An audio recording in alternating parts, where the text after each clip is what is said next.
are you going to be?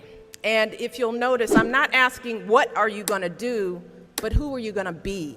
I'm asking you about how you plan to live your life every day.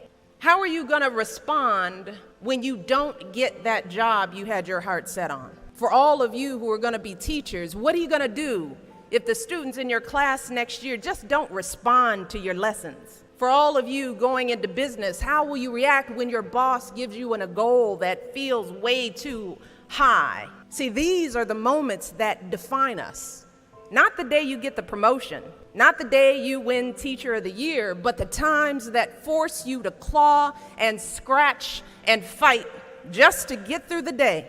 The moments when you get knocked down and you're wondering whether it's even worth it to get back up. See, those are the times when you've got to ask yourself, who am I going to be? And I want to be clear, this isn't just some vague platitude about building character. In recent years, we've actually been seeing a growing body of research that shows that skills like resilience and conscientiousness can be just as important to your success as your test scores or even your IQ. For instance, West Point cadets who scored high on things like grit and determination were more likely to complete basic training than those who ranked high on things like class rank, SAT scores, and physical fitness. So what we're seeing is that if you're willing to dig deep, if you're willing to pick yourself up when you fall, if you're willing to work until your weaknesses become your strengths, then you'll develop a set of skills that you can mold and apply to any situation you encounter, any job you might have, any crisis you might confront. But you got to make that choice. And let me just share just a little secret before I end.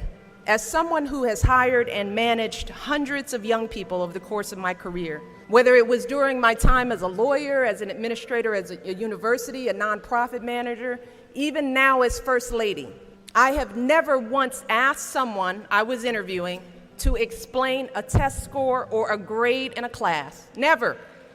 I have never once made a hire just because someone went to an Ivy League school instead of a state school. Never. What I have looked for is what kind of person you are.